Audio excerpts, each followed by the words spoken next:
level, you could look at Keep the Lights On as a coming-of-age story. It's a film about two individuals focused on one, the character of Eric, but ultimately it becomes a film about a relationship in both Eric and Paul, who, for various reasons which go unexplored in terms of trying to figure out why exactly these men have the needs that they do, but I think they are both individuals who do not feel enough self-worth to be without the other. They grab and they hold on to each other as if that was the only solution. For Paul also, there is a pull towards drugs and towards that kind of erasure of himself. And I think ultimately it's a story about two men who both come to the point that they can be by themselves, as themselves, and begin to accept themselves. I finished the script in January of 2011, and I began to talk to people about casting it, and I met Zach very early on. His agent, Stephen Hirsch, is a friend of mine, and he recommended that we meet for lunch, and we had a 3-hour lunch in which we talked about everything, including the character of Paul. And what struck me instantly is that Zach had a great empathy for Paul and a certain amount of understanding, and that his position was one in which he wanted to know why, and to understand compassionately the struggles that Paul was going through, which was very important to me as someone who was trying to depict all the characters in the film with a certain amount of humanness and love. And then he went away, and I'd never seen him perform, and he auditioned with one small scene in the film, and what wasn't apparent to me until I saw this performance was the vulnerability just beneath the surface. I think Paul and Zach are people who have a good front yard. You know, everything looks in a certain way, and it's all very constructed and held together with a certain kind of composure and good looks and all these kind of things. But I think just under the surface there's someone who has a real vulnerability, and I think that becomes apparent in the course of the film. One of the scenes that's most powerful to me is the scene where Eric and Paul get back together again after having been apart for a year, and you see in Zach's performance and you see in the character of Paul, something has really shifted.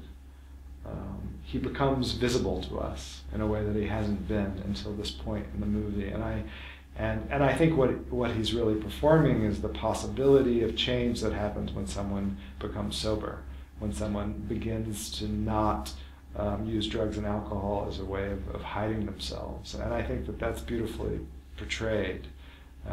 And what's interesting is, as what I know is, we shot the film over one summer in New York City. Nothing changes but the performance. You know, it's not like time did not pass in real life. Thure, when I finished the script, I did what I often do, which is I sent it to some agents in LA to get a sense of who they think might be good for a role. And I got a response from one agent that was not unexpected, but he basically said he loved the script. He thought he really looked forward to seeing the movie, and not one actor would be available from his agency. And I was challenged by that in a good way. I just felt like we were making something that was a really independent film, and I wanted that freedom, and I embraced it, and I just started to use other resources. And a screenwriter friend in Denmark suggested that I take a look at Thure Lindhardt, who he described as the bravest actor in Denmark. And I thought that sounded good. I mean, at least, you know, a first introduction, and he was also described as one of the best. And he had a pretty significant film career. He'd been in movies like Flame and Citron, and the one about the gay Nazi, Brotherhood. Had a very small part in Into the Wild, which I actually had vividly remembered in my head. And I think that vividness is something that is actually Thure. And I think you see in this performance where he is playing someone who, in a way, is crippled by his inability to make a decision. It's a very passive place to be in a certain way, but Thure makes him extremely active, and something's always going on that makes him interesting. I sent Thure the script, and he was on location in Spain working on a film, and he was in his hotel room, and he figured out which scenes he could do by himself with a cell phone. So he did all the scenes of masturbation because it seemed like the simplest stuff to do by yourself, and he was just so interesting to watch, and on the face, you know, and very, very open and accessible to the audience.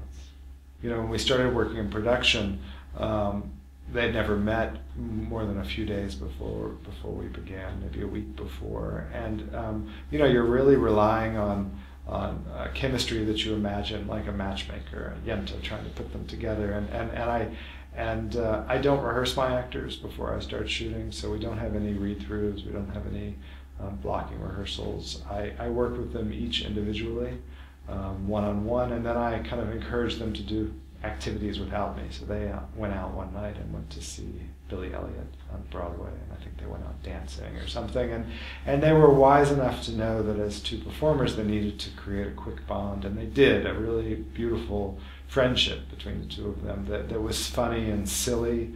There was a silliness on set between all of us that was, I think, brought life into what was a very challenging and kind of a lot of dark moments between them. But under the surface, something is really connecting them, and I think part of that was these two actors who found that connection. But when we shoot the film, they've never heard each other say a line. I've never heard them say the lines before, and there is this possibility for the unexpected, which is what I really want to establish on set, and try to record it.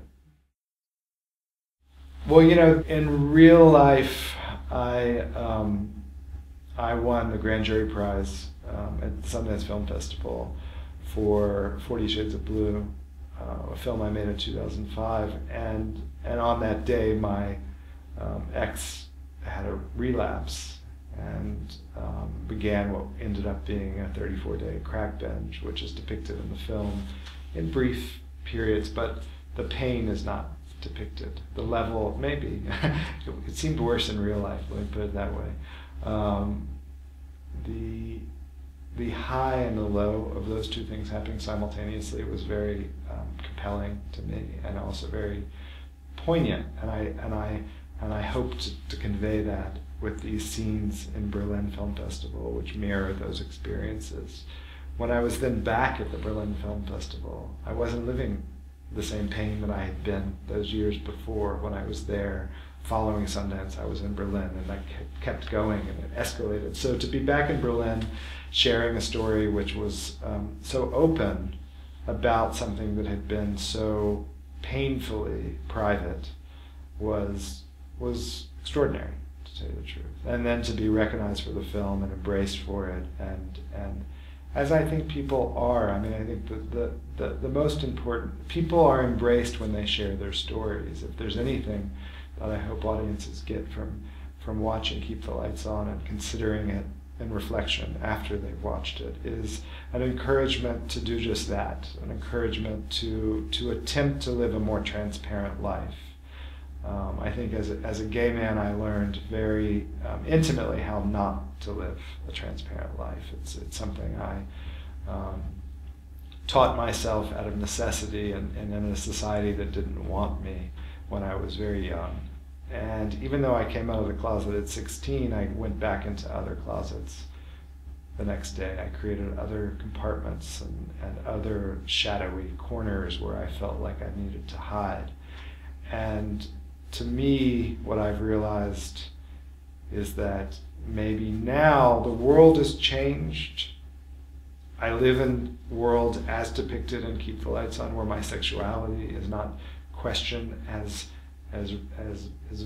virulently or violently as it was when I was young. And so I need to change to try to be a part of what is possible now. And for me, that means living an honest life, which seems like a very simple thing to say, but it's a harder thing to do.